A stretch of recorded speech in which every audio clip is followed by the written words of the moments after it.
सर्वप्रथम महाकारुणिक बुद्ध बोधिसत्व बाबा साहब डॉक्टर अम्बेडकर के चरणों में श्रद्धा के सुमन अर्पित करते हुए धम्मभूमि के संस्थापक श्रद्धेय भिक्खु डॉक्टर कर्णाशील राहुल जी को सादर वंदना। और आज के इस विषय पर मुझे बोलने का मौका दिया है धम्मभूमि और बीआरसी की तरफ से। आज का विषय दिया है भारत को बौद्धमय बनाने की जो परिसंकल्पना है बाबा साहब की, उसकी जो शुरुआत धम्मभूमि ने किस प्रकार की है। हालांकि बीएल पारस जी से दिन में बात हुई थी थोड़ी देर पहले, जैसे नरेश जी बता रहे हैं, तो इसी प्रकार मेरे से भी थोड़ी देर पहले बात हुई कि हम इसमें सीरीज वाइज बात करना चाह रहे हैं, एक एक चैप्टर उठाएंगे। और जिस तरीके से धम्मभूमि ने श्रेष्ठ जीवन का जो आंदोलन चलाया है, लोग इसको श्रेष्ठ कैसे मानते हैं, लोग किस प्रकार इसको कहें कि हम, मतलब ऐसा कौन सा विषय है जहां से हमने इसकी शुरुआत की थी, तो उस विषय पर आज मुझे बोलने का मौका दिया है। सिद्धार्थ नरेश जी और टीम के साथियों का मैं साधुवाद ज्ञापित करता हूँ। आज का जो विषय है श्रेष्ठ जीवन का एक आंदोलन, जैसे हम जहां भी धम्मभूमि के बैनर देखते हैं, धम्मभूमि के कैलेंडर देखते हैं, या कोई भी पंपलेट देखते हैं, या कोई भी कार्यक्रम होता है, तो सबसे ऊपर एक टैगलाइन लिखी होती है, धम्मभूमि श्रेष्ठ जीवन के लिए एक आंदोलन। तो इसकी जो शुरुआत है, कोई भी प्रोग्राम जब प्लान किया जाता है, कि ऐसा नहीं कि वो अपने आप में स्टार्टिंग से ही परिपूर्ण हो, किसी न किसी विषय को लेकर के एक कार्यक्रम की प्लानिंग की जाती है, उसकी शुरुआत की जाती है, और धीरे धीरे धीरे धीरे वो एक शोधित रूप में आप लोगों के बीच में आती है। आज जो धम्मभूमि का जो एम्पायर आप लोग देख रहे हैं, इसका जो विस्तार हुआ कैसे है, मुझे आज इस विषय पर बताने के लिए बीएल पारस जी ने चर्चा की थी कि आपने यहाँ से इसकी शुरुआत करनी। प्रबुद्ध साथियों, बनते कर्णाशील राहुल जी का जो आज नाम आप लोग देख रहे हैं, पहले इनका नाम डॉक्टर के राहुल के नाम से बनते जी को जानते थे। और जब बनते जी पलवल में प्रोग्राम करते थे, काम करते थे, बनते जी की यहाँ पलवल में हथीन जो विधानसभा क्षेत्र है, यहाँ वेटनरी सर्जन के रूप में ज्वाइनिंग हुई थी। और शुरुआत जब ये बनते जी ने की थी, तो स्टार्टिंग हमारे यहाँ से पलवल से क्या हुई थी कि जैसे जो दहेज का जो प्रकोप है, हम जितने भी टीम के साथी हैं, जब हम स्टडी किए स्टार्टिंग के दौरान, तो छोटा छोटा चैप्टर आता था, छोटा छोटा चैप्टर आता था। और उसमें जैसे प्रस्ताव, उस प्रस्ताव में आपने देखा होगा कि दहेज एक कुप्रथा है, और दहेज प्रथा को लेकर के आ, हम सब ने उसके ऊपर काम किया है, और हम सब ने उसको पढ़ा है, और दहेज प्रथा की जो जो प्रॉब्लम्स हैं वो लोगों के सामने हमने उसको बताई। लेकिन धम्मभूमि ने इस विषय पर काम किया, स्टार्टिंग यहीं से की थी। बंते जी ने कहा कि हम बिना दहेज शादियों को प्रोजेक्ट करेंगे, और जिसमें हम बौद्ध रीति से शादियां शुरू कराएं, और हम हकीकत में बिना दहेज शादियां कराएंगे लोगों को। ऐसा नहीं है कि एक तो बात होती है कि भाई हमने बिना दहेज का नाम ले दिया है और हमने शुरुआत कर दी है, और बाद में आप सामान दे दे। बत्ती जी ने कहा कि हम ऐसा चाहते हैं कि कंप्लीटली बिना दहेज शादियां हो। और बिना दहेज का मतलब है कि एक भी पैसा लेना नहीं है, एक भी पैसा देना नहीं। लड़की पक्ष की तरफ से ऐसी कोई उनकी गलतियां नहीं है कि वो आपके घर में एक तैयार करके बच्चा दे रहे हैं, और फिर सारा का सारा बर्डन उसके ऊपर पड़ जाए। इन विषयों पर बंते जी ने खूब बारीकी से चर्चा की, लोगों को तैयार किया। और प्रबुद्ध साथी, हम 14 अप्रैल के दिन पलवल के क्षेत्र में प्रोग्राम करते थे, और बड़ी मुश्किल से इक्का दुक्का आदमी को धीरे धीरे मनाते थे कि आप थोड़ा सा तैयार हो जाए, आप अपने दोनों बच्चा को, और जो लड़का है लड़की है, दोनों को आप लेकर के मंच पे आएंगे, और फिर उस कार्यक्रम में आप अपनी शादियां यहाँ करेंगे, जिसमें हम न तो फेरे डलवाएंगे, क्योंकि शुरुआत यहाँ से हुई थी, और बड़ी मुश्किल से लोग इसमें तैयार होते थे। अर्थात जो हमारा विषय है बौद्ध में भारत की परिसंकल्पना, ये भी उसी चैप्टर का एक हिस्सा है।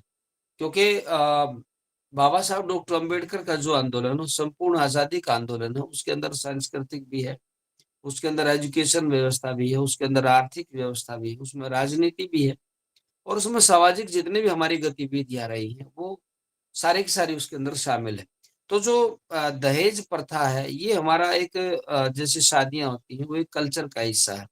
और उस कल्चर की शुरुआत हुई कैसे थी, वो यहाँ से प्रबुद्ध साथियों की थी।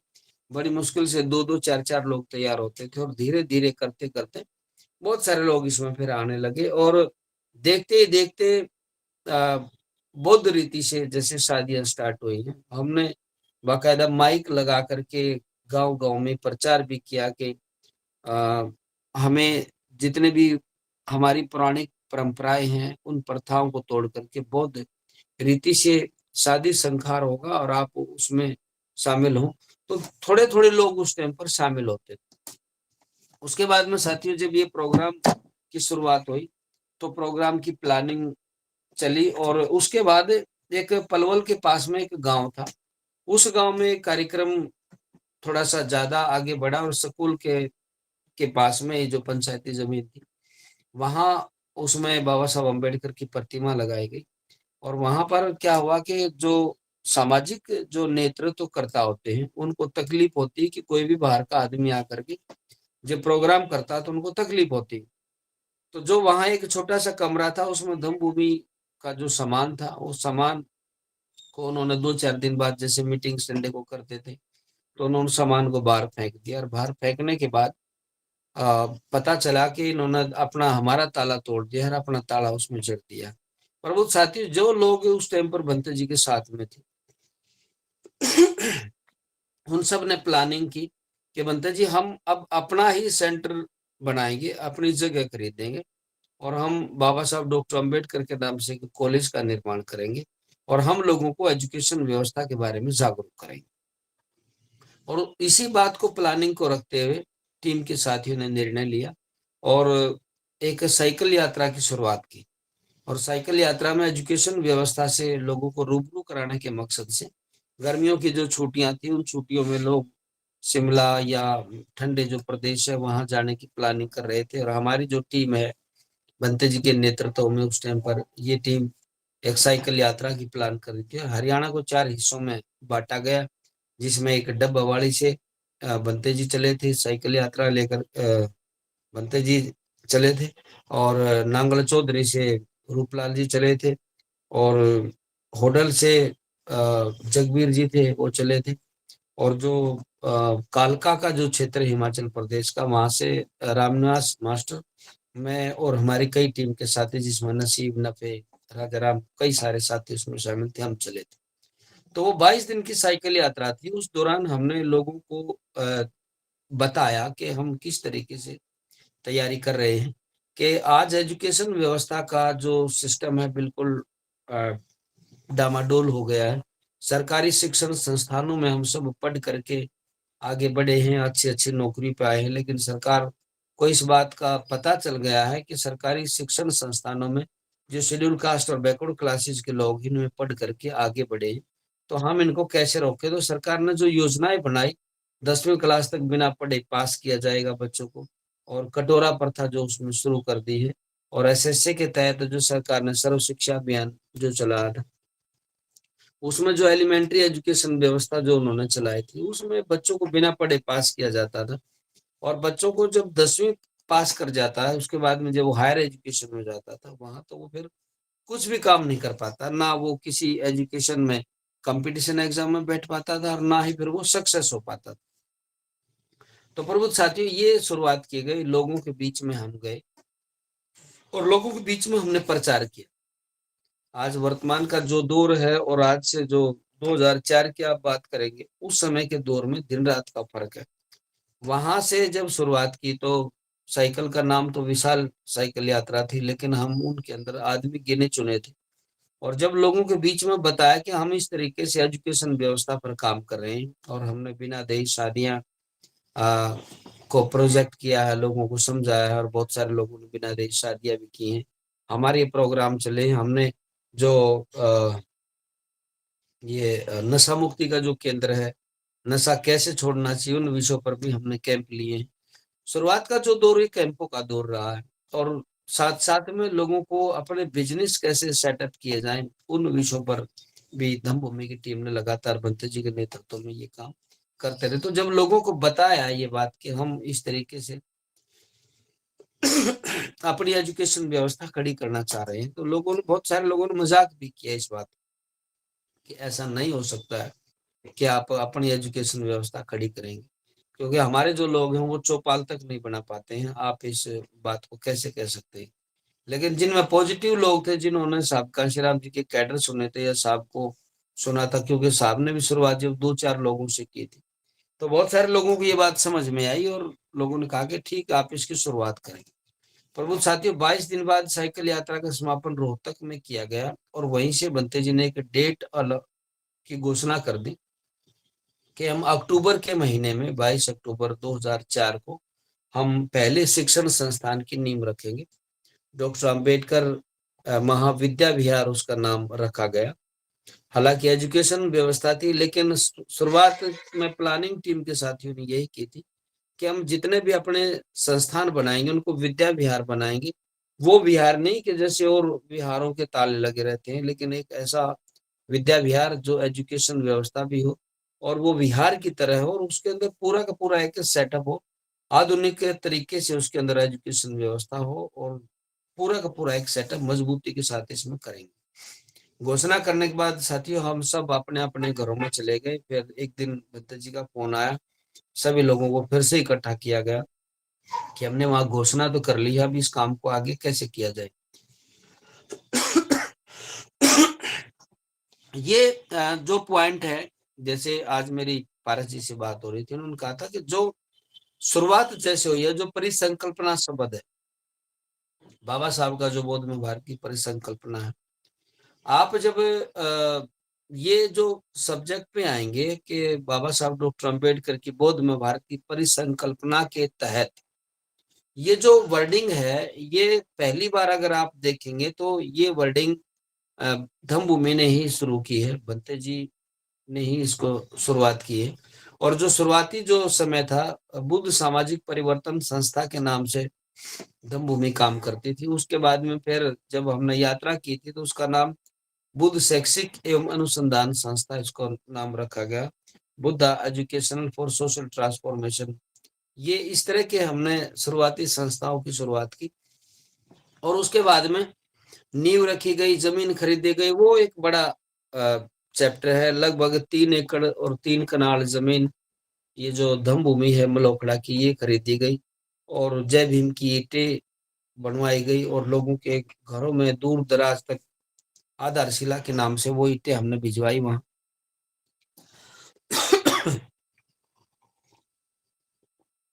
उसके बाद में जब आधारशिला की ईंटें वहां भिजवाई, लोगों ने ससम्मान उसको स्वीकार किया, उसमें जय भीम लिखा हुआ था।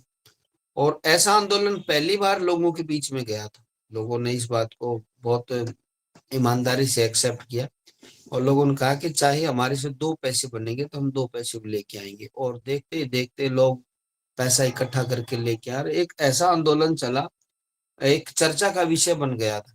और जो हमारी राजनीतिक मूवमेंट चल रही थी उनके बीच में भी ये चर्चा का विषय था कि जी लोग पैसा नहीं दे रहे हैं, जो एजुकेशन व्यवस्था वाले हैं, जो धम्म भूमि वाले हैं, वो कॉलेज वाली मूवमेंट जो चली है वो पैसा लेके जा रहे हैं। हालांकि हमारा जो मेहनत करने का जो तरीका था वो थोड़ा सा इतना ज्यादा था कि हम उसकी गहराई में जाकर के काम कर रहे थे। रात्रिकालीन कैंप लगाना, रात को रुकना, लोगों के बीच में रुकना, ना तो किसी होटल में रुकना, और एक आम आदमी के साथ उसमें जाकर के शामिल होना।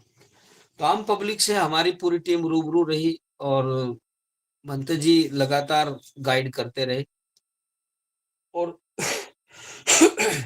जब एजुकेशन व्यवस्था की नींव रखी गई और देखते देखते दमभूमि का एक सेंटर बन करके तैयार हो गया, जिसमें 2-4 कमरे बने थे, तो वहीं से एजुकेशन व्यवस्था की शुरुआत कर दी और एजुकेशन विद धम्मा के नाम से प्रोजेक्ट प्लान किया गया।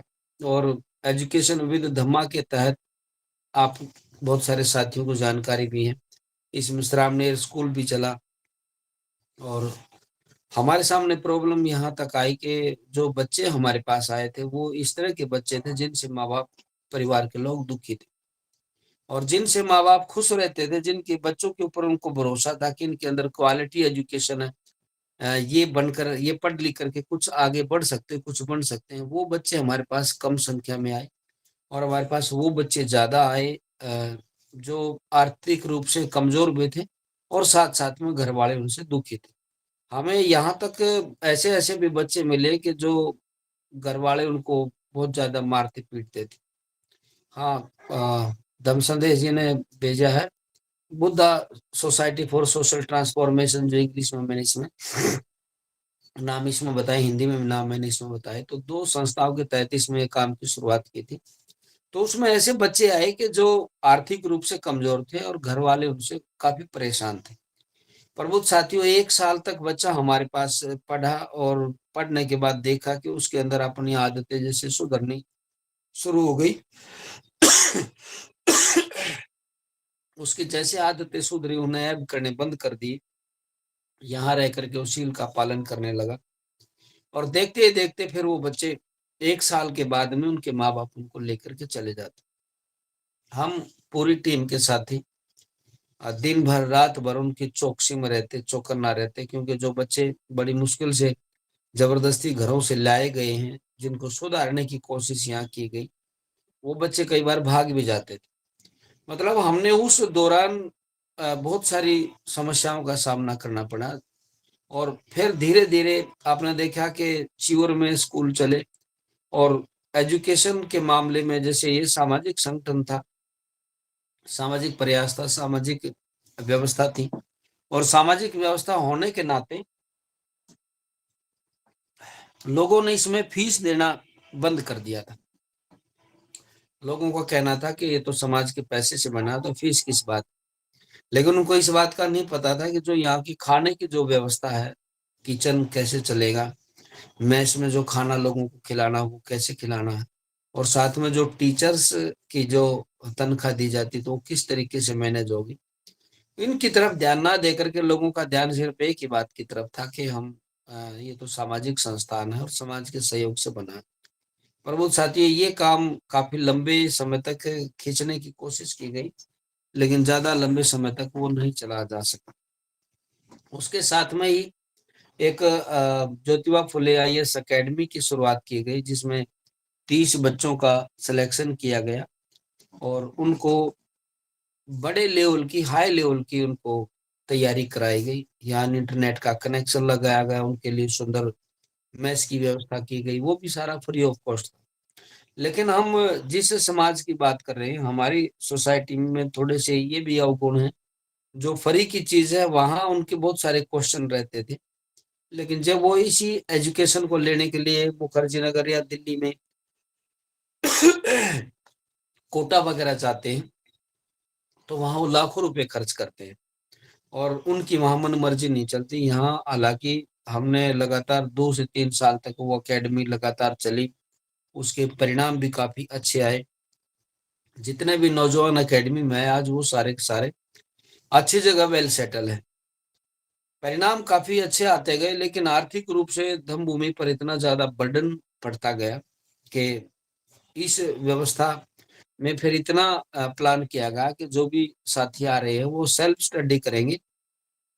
हम उनके लिए अलग से जो लेक्चरर की व्यवस्था है वो हम नहीं कर पाएंगे। और आपकी जानकारी के लिए प्रभु साथी मैं बता दूं, जो एक साथी थे पलवल से, वो HSC HCS के उनके सिलेक्शन, वो यहाँ पढ़ा भी रहे थे और यहीं पर पढ़ भी रहे थे, एज ए रेवेन्यू ऑफिसर यहाँ से लगे। बहुत सारे साथी रेलवे में बड़े अधिकारी लगे, कोई लेक्चरर लगा, कोई प्रोफेसर लगा। कई साथियों का यूपीएससी में मेंस एग्जाम भी क्लियर हुआ। तो रिजल्ट काफी अच्छे आए, लेकिन सोसाइटी में जितनी अवेयरनेस आज आप लोग आज देख रहे हैं, उस टाइम पर इतनी अवेयरनेस नहीं थी। तो ये काम प्रबुद्ध साथियों साथ में चलता रहा। अब बात आती है कि जो परिसंकल्पना की आप शुरुआत की अगर कहेंगे, वो स्टार्टिंग हो ही कैसे है। इसी दौरान बीच के जो माहौल है, जैसे नींव जब रखी गई थी धम्मभूमि की, तो आप उसका जो शिलालेख है, धम्मभूमि के जितने भी शिलालेख है, उनके ऊपर आप देखेंगे कि बाबा साहब डॉक्टर अंबेडकर की भारत को बौद्धमय बनाने की परिसंकल्पना के तहत प्रथम शिक्षण संस्थान का निर्माण आज प्रबुद्ध बहुजनों के कर कमलों से रखा गया। उसमें जो डेट है अक्टूबर की, अशोक विजयदशमी के दिन उस शिलालेख के ऊपर ये बात लिखी हुई है। बाबा साहब डॉक्टर अम्बेडकर के भारत को बौद्धमय बनाने की परिसंकल्पना के तहत प्रथम शिक्षण संस्थान डॉक्टर अम्बेडकर महाविद्या विहार का जो शिलान्यास है प्रबुद्ध बहुजनों के कर कमलों से रखा गया। प्रबुद्ध साथियों, ऐसी जो शुरुआत थी भारत में पहली बार हुई है। नहीं तो आपने देखा होगा अगर कोई चौपाल भी बन रही है तो सभी नेता आते हैं और वो आकर के उसमें नींव रखते हैं, पत्थर लगा करके चले जाते हैं। लेकिन ये एक आंदोलन ऐसा पहला शुरुआत हुआ था।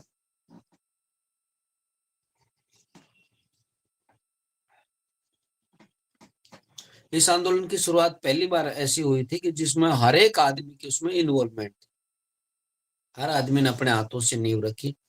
इसलिए उस शिलालेख पर यही बात अंकुरित उकेरी गई कि प्रबुद्ध बहुजनों के कर कमलों से इसकी नींव रखी गई। तो प्रबुद्ध साथी, जो प्रबुद्ध बहुजन और जो बाबा साहब की बौद्ध में भारत की परिसंकल्पना है वहां से ही शुरुआत हुई थी।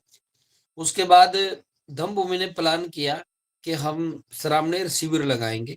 बंते जी ने कहा कि हमें श्रामणेर शिविर लगाना है और हम सभी लोग नागपुर जाएंगे।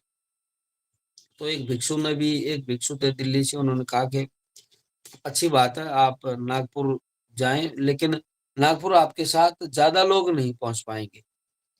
तो बंते जी ने और उन भिक्षुओं के साथ में वार्तालाप हुई और ये निर्णय लिया गया कि क्यों ना हम ये जो हमारा सेंटर है, जो बौद्ध विहार है, जो विद्या विहार है, हम यहीं पे ही एक छोटा नागपुर बना दे।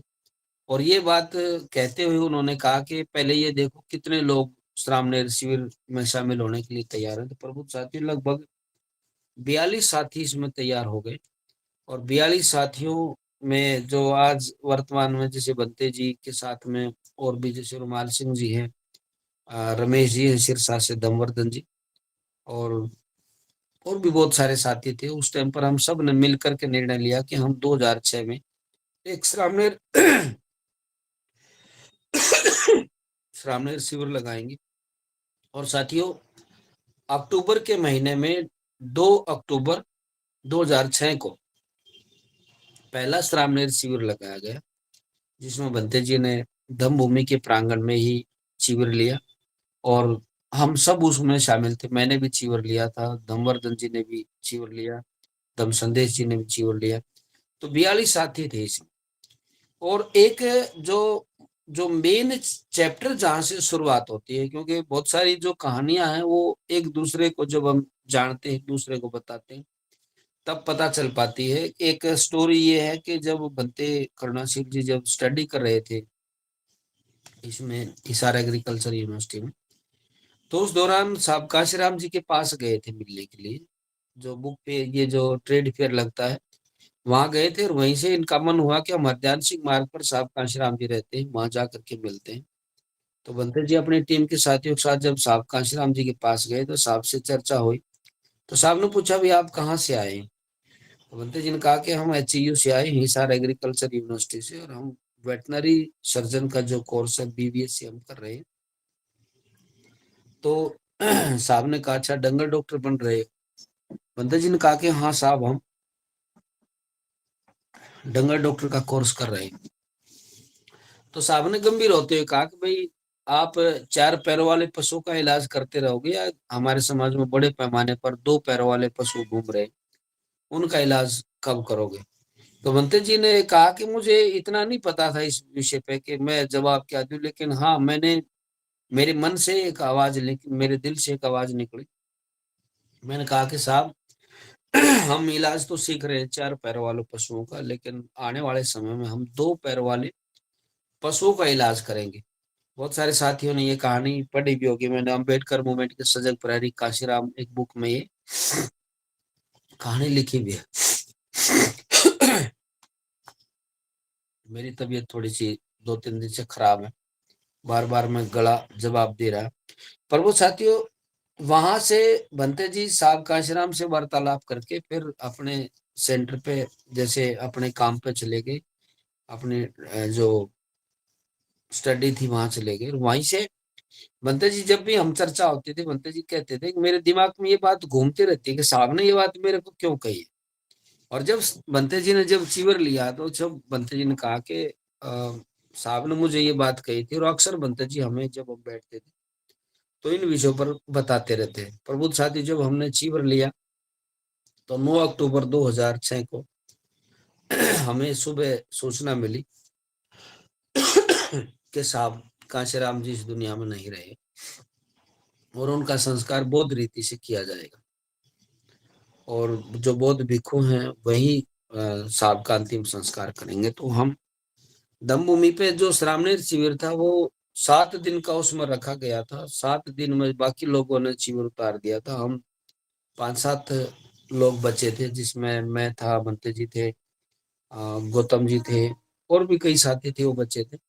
और हम सब सुबह गाड़ी उठा करके, बंते जी के पास वैन होती थी प्रचार के लिए, जो हम घूमते थे, वैन लेकर के साहब के अंतिम संस्कार के लिए वहां चले गए। और जो पूरी प्रक्रिया सुबह से लेकर के शाम तक, अंतिम संस्कार तक हम उसमें शामिल रहे। और उस दिन बंते जी ने जब साहब का अंतिम संस्कार किया, तब बंते जी ने ये बात एक्सेप्ट की कि जो साहब मुझे कह के गए थे कि भाई 2 पैर वाले पशु का इलाज कैसे करोगे, तो बुद्धिज्म के अनुसार, क्योंकि जो धम्म है वो एक ऐसा चैप्टर है, उसमें जो बाबा साहब का जो आंदोलन है वो संपूर्ण आजादी का आंदोलन है, तो यहाँ से शुरुआत होती है। और बाबा साहब जो अम्बेडकर एनाइलेशन ऑफ कास्ट जो लिख के गए हैं, हमें दे के गए, उसमें बाबा साहब ये बात बोल के गए कि जो धम्म है वो राज का स्रोत है, और धम्म से ही सारी की सारी व्यवस्थाएं निकलती है। तो उस दिन जब साहब का अंतिम संस्कार किया, तो भंते जी ने ये बात फिर हमारे सामने डिस्क्लोज की कि जो बाबा साहब अम्बेडकर चाहते थे वो ये मार्ग है। और अंतिम समय में बाबा साहब ने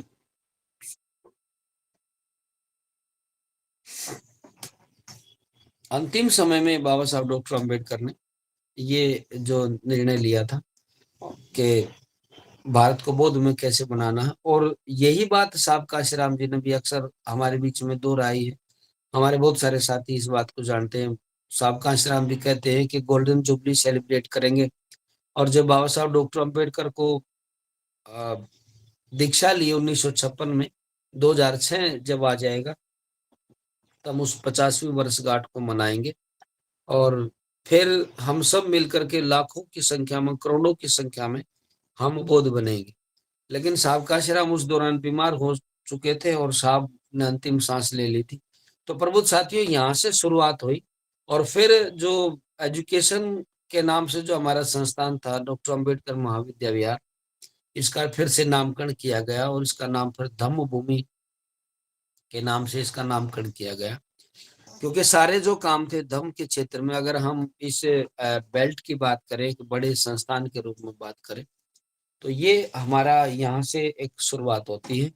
और यहीं से शुरुआत होते हुए आज, जैसे सिद्धार्थ नरेश जी बोल रहे थे हमारे बीच में, शुरुआत में कह रहे थे कि चाहे एजुकेशन व्यवस्था के बारे में जागरूकता की बात हो, रात्रिकालीन कैंप की बात हो, लंबे कैंप की बात हो, जिसको आप लोग पहले कैडर कैंप कहते रहे हैं, या फिर श्रावणीर शिविर की बात हो, एक रूपता अगर धम्म के क्षेत्र में लाई गई है, तो वो धम्म भूमि के माध्यम से बनते डॉक्टर करुणाशील राहुल जी के कुशल नेतृत्व में ये शुरुआत की गई।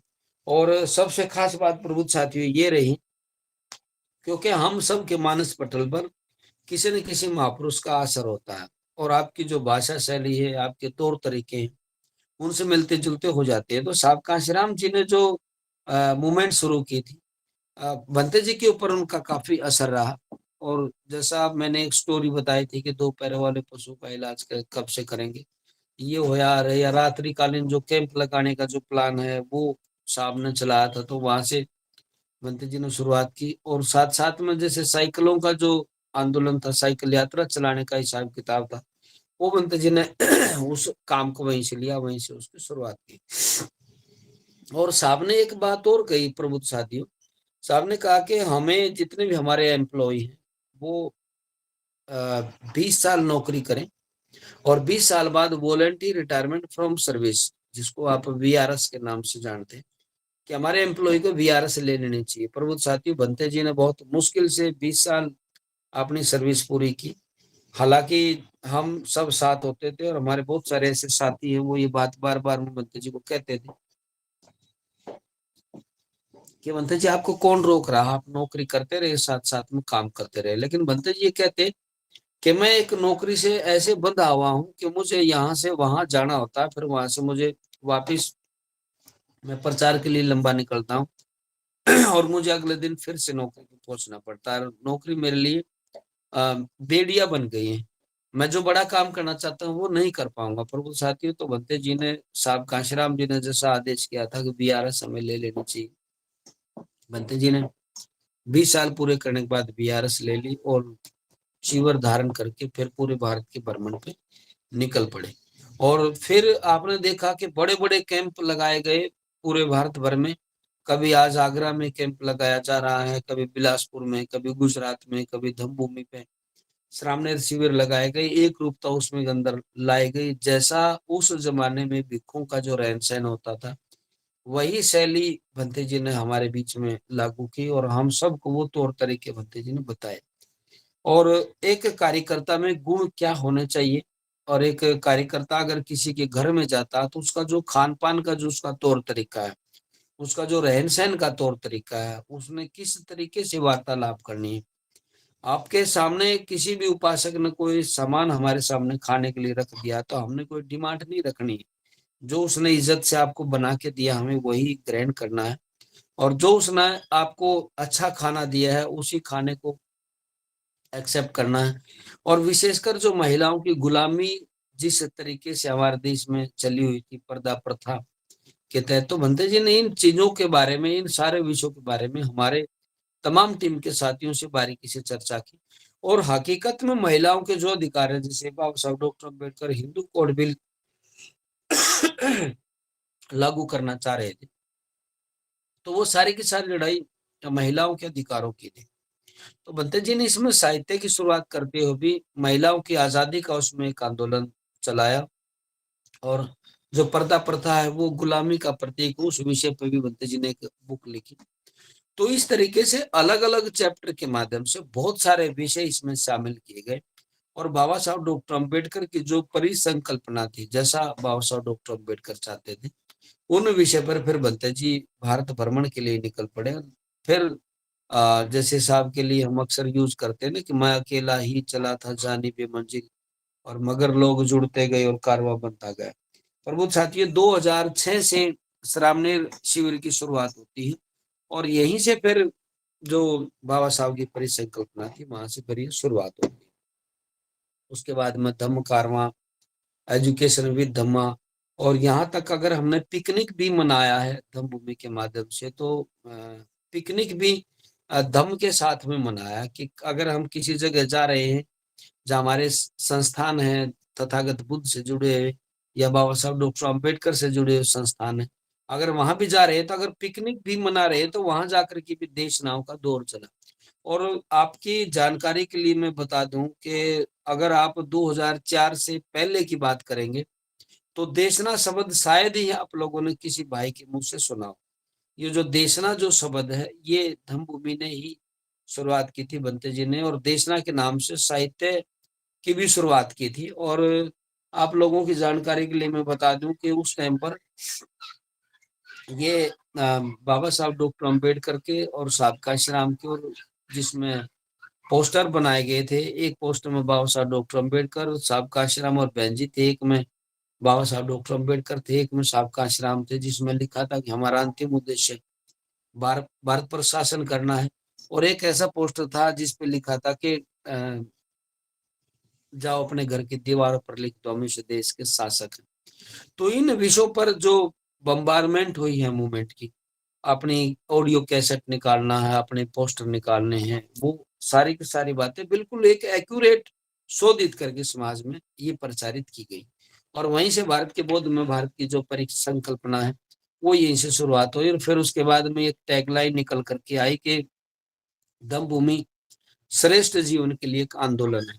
आंदोलन का मतलब ये नहीं है कि जो हम किसी को हमने किसी के साथ मारपीट करनी है। जो हमारी पुरानी जो बेड़ियां हैं, जो पहले से हम जिस गर्त में गए हुए हैं हमने उसको तोड़ करके और आगे बढ़ना, उसको बाहर निकलना है। तो इन विषयों पर अलग अलग काम किया गया। और आज का जो आप दौर देख रहे हैं, आज ऐसा कोई भी गांव नहीं बचा है जहां धम्म भूमि के लोग ना मिल जाए, धम्म भूमि को लोग जानते ना हो। ये मात्र आप इसको सिर्फ इतना तक ना समझे कि धम्म भूमि एक मात्र संगठन है। आज धम्म भूमि एक जीवन शैली हो गई है। अगर आप किसी भी जगह जाकर के आप चर्चा करेंगे कि धम्म भूमि श्रेष्ठ जीवन के लिए एक आंदोलन कैसे है, तो लोग अपने आप बताना शुरू कर देते हैं कि जितने भी लोग धम्म भूमि में जुड़े हैं। मैं प्रबुद्ध साथी, यह बात मैं अक्सर अपनी टीम के लोगों से बड़ी खुल करके इस बात को मैं कॉन्फिडेंस के साथ कह सकता हूँ कि जो धम्म भूमि से जो लोग जुड़े हैं वो ऐब नहीं करते। आपने देखा होगा कि नहीं तो आप और कार्यक्रमों में जाएंगे तो टेंट के पीछे लोग बीड़ी सुलगाते हुए मिल जाते हैं, लेकिन धम्म भूमि का एक भी आदमी आपको बीड़ी सिगरेट पीता कहीं नजर नहीं आता होगा। अगर वो आता भी है तो उसके वो किसी के सामने नहीं आया, या तो वो आना बंद कर देता प्रोग्राम में। अगर वो आ जाए तो जब उसको दो चार दस लोग टोकते हैं फिर वो दिखाई नहीं देता।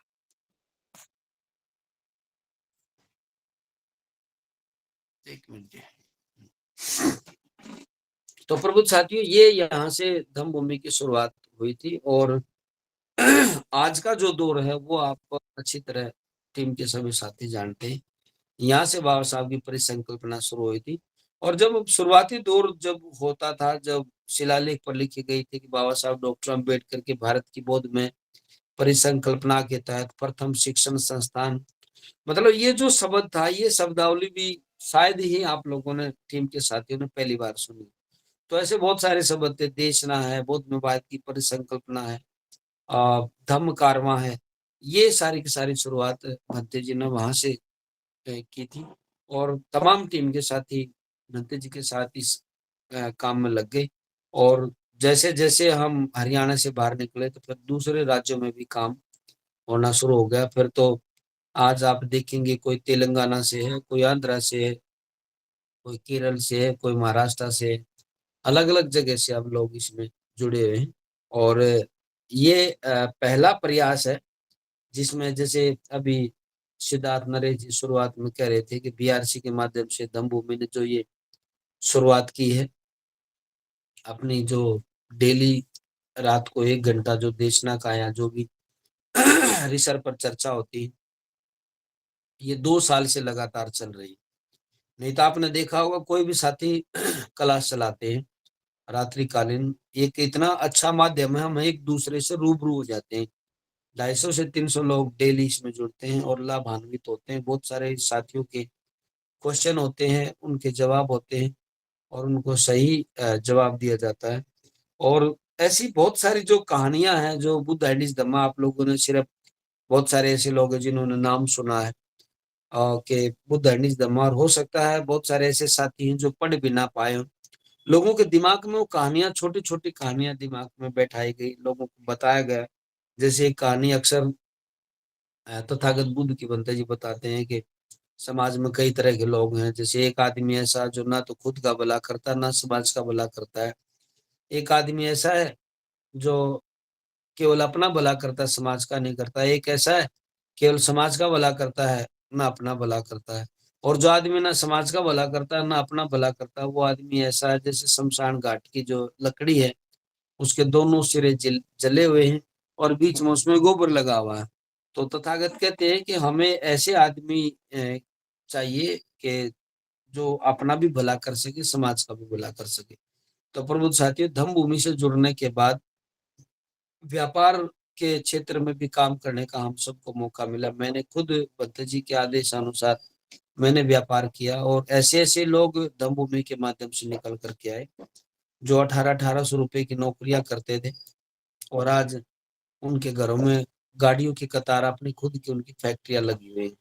और ऐसे ऐसे साथी थे जो मात्र 1200 रुपए में कहीं झाड़ू लगाने के लिए जाते थे और आज उनके खुद के 2-2 3-3 फ्लैट बने हुए हैं। गांव में जमीन है, जायदाद है, गाड़ियां हैं, सब चीजों की व्यवस्था। तो भंते जी ने ये बारीकी से दिमाग में बैठाया कि हमें एजुकेशन के साथ साथ में नौकरियों की तो अगर आप तैयारी करें तो बड़े लेवल की तैयारी करें अन्यथा आप व्यापार केंद्र भी अपने स्थापित करें और एक दूसरे के व्यापार मेले भी में भी आप शामिल हो। और ये आगरा से इसकी शुरुआत की थी। एक व्यापार मेला दम्बू मैंने आगरा में लगाया था, एक अलीगढ़ में लगाया था, और यहाँ पलवल में भी धम्मभूमि के जो मेन सेंटर है वहां पर भी लगाया।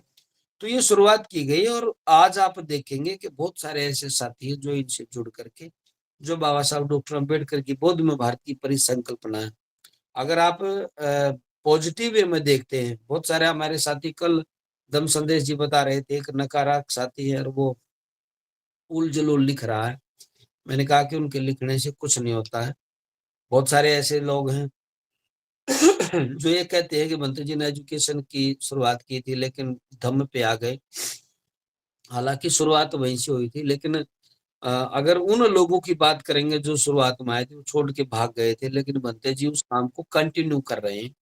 ये हमारे बीच में एक पॉजिटिव संदेश, और उस पॉजिटिव संदेश के तहत ही आज इतना बड़ा जो एम्पायर खड़ा हुआ है, वो सिर्फ इसलिए है कि बंते जी इस काम को कंटिन्यू कर रहे हैं। अगर आप थोड़ी देर पहले बात करेंगे, कल अगर आप परसों बात करते तो बंते जी हमारे साथ दिल्ली में थे, और दिल्ली में हम जो बहुत सारा कुछ सामान था, जो अगला कैंप है उसकी हम तैयारी कर रहे थे। और अगर आप 4 घंटे बाद बात करेंगे तो बंते जी नागपुर थे, और कल की बात करेंगे बंते जी रात को नागपुर थे, सुबह जब आप 10:30 बजे बात करेंगे तो बंते जी दिल्ली एयरपोर्ट पे थे।